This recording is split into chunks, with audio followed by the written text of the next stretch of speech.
बोलाइंजर bands जैसे कि हम लोग स्क्रीन पे अभी देख पा रहे हैं कि ये हमने बोलाइंजर बैंड्स का यहाँ पर एक नमूना आपके सामने दिखा रखा है। हमने जो स्टॉक चूज करा है एक्जिटा कॉटन नाम से एक स्टॉक है वो उसको चूज कर रखा है। अब बोलाइंजर बैंड्स होता क्या है, तो इसके अंदर तीन लाइनें आपको देखने को मिलेंगी, एक जो मिडल लाइन होगी और एक अपवर्ड और लोअर। तो इसको अपर बोलाइंजर बैंड बोलते हैं, इसको लोअर बोलाइंजर बैंड बोलते हैं, और ये होता है मूविंग एवरेज। सो ये बीच वाली जो लाइन होती है क्या होती है, मूविंग एवरेज होती है, जो कि हम इसको सेट कर सकते हैं मूविंग एवरेज हमें कौन सा चाहिए। तो हमें यहाँ पे ऑप्शन मिलता है, जैसे बोलाइंजर बैंड पे क्लिक किया, यहाँ पे हमें ऑप्शन मिलता है 20 पीरियड का मूविंग एवरेज हमें सेट करना है कि, और जो जो ये हमें जो कैंडल्स जो हमें यहाँ पे दिख रही हैं इनके क्लोजिंग प्राइस का मूविंग एवरेज हमें चाहिए कि हम उस हिसाब से हम ये लाइन ड्रॉ करवा सकते हैं। सो क्लोजिंग प्राइस के हिसाब से हमने 20 का पीछे का बैकवर्ड मतलब पीछे के जो 20 कैंडल्स हैं उनका जो क्लोजिंग प्राइस है उसको डिवाइड बाई सबको ऐड करके डिवाइड बाई 20 कर देंगे तो हमें एक पॉइंट मिलता है। उन पॉइंटों को मतलब टच करते करते एक लाइन क्रिएट होती है।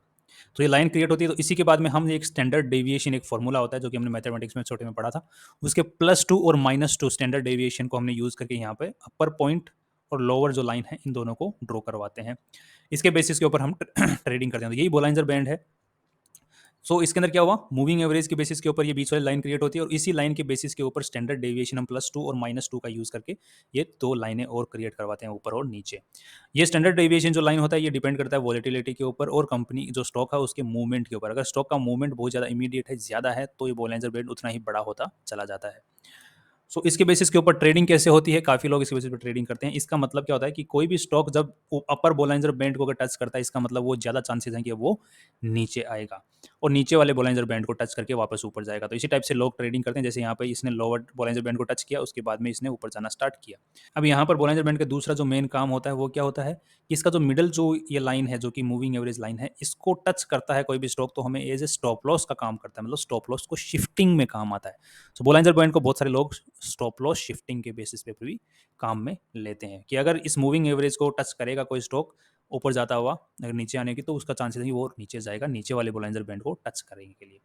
तो ये पूरा बोलाइंजर बैंड का अपना ट्यूटोरियल है। इसके फॉर्मूलाज होते हैं जिसके बेसिस के ऊपर ये ऊपर वाला स्टैंडर्ड डेविएशन और नीचे वाले 2 के स्टैंडर्ड डेविएशन इनको भी आप चेंज कर सकते हैं। अगर आपको बोलाइंजर बैंड्स क्रिएट करने हैं जिनका स्टैंडर्ड डेविएशन आपको चाहिए कि +2 -2 नहीं, मुझे सिंगल वाला चाहिए, जैसे कि मुझे 1 का चाहिए,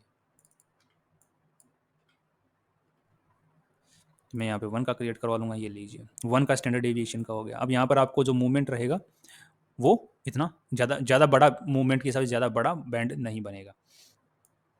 अब सेकंड जो हम बात करने वाले हैं ये तो होगी बोलांजर बैंड की बात में। एक और हम लोग बात करेंगे आज इंडिकेटर के बारे में, वो है MACD इंडिकेटर। सो MACD इंडिकेटर के अंदर भी मोस्टली जितने भी आप इंडिकेटर्स देखोगे उनके अंदर मूविंग एवरेज ही काम करता है। तो यहाँ पर भी मूविंग एवरेज ही काम करेगा। इसके अंदर आपको एक्सपोनेंशियल मूविंग एवरेज, जैसे आपने मूविंग एवरेज के भी काफ़ी सारे average, moving average, exponential moving average, तो इस टाइप से मूविंग एवरेज होते हैं काफ़ी टाइप के। आपको यहाँ पे कैलकुलेशन नहीं करके देखना, यहाँ पे ऑलरेडी सॉफ्टवेयर्स होते हैं जो कि आपको सिर्फ टच करना है, यहाँ पे अप्लाई करना है और आपके सामने सारी की सारी चीज़ें ऑटोमेटिक चार्ट के ऊपर दिखना स्टार्ट हो जाती हैं। तो कैलकुलेशन के डीप में जाने से बेटर है कि यहाँ पर हम इसको फंक्शनिंग को समझ लेते हैं। ये जो ब्लैक वाला जो लाइन आपको यहाँ पे दिख रहा है, ब्लैक वाली है 20, जैसे हमने यहाँ पे सेट कर रखा 12 के जो मूविंग एवरेज है 12 कैंडल्स का पास्ट की, उनके हिसाब से ड्रॉ होती रहती है। और ये जो रेड वाली जो लाइन है ये 26 पास्ट में जो कैंडल्स हैं उनके बेसिस के ऊपर ड्रॉ होती है। सो इसको हम बोलते हैं शॉर्ट टर्म मूविंग एवरेज और ये है लॉन्ग टर्म मूविंग एवरेज।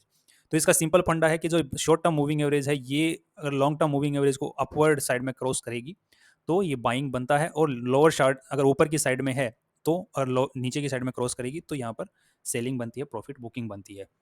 तो ये सिंपल फंडा है इसका। और ये जो आपको हिस्टोग्राम्स यहाँ पर देख रहे होंगे ये डिपेंड करता है कि जो पिछले 9 दिन का जो डेटा है उसके हिसाब से मोमेंटम क्या है, उसके बेसिस के ऊपर ये आपको पहाड़ से जो हिस्टोग्राम्स होते हैं ये क्रिएट होते रहते हैं।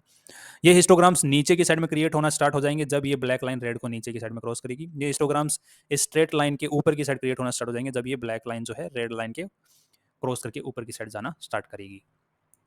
और इनका हिस्टोग्राम्स का रेड और ग्रीन होना डिपेंड करेगा कि स्टॉक जो है जो पोटेंशियल है स्टॉक का आने वाला वो पॉजिटिव की तरफ जा रहा है या नेगेटिव की तरफ में जा रहा है। यही है MACD के बेसिस के ऊपर भी काफ़ी लोग ट्रेड में लेते हैं, बट ध्यान रखिएगा कि इंडिकेटर्स के बेसिस के ऊपर अगर कोई प्रॉफिटेबल रह पाता तो ये बहुत आसान था, इंडिया का हर ट्रेडर यहाँ पे प्रॉफिटेबल होता। सो हमें बहुत सारी और भी चीज़ें देखनी होती हैं जिसके हम डिस्कस करेंगे अपने स्ट्रेटेजीज सेक्शन के अंदर में। See you tomorrow with new indicators.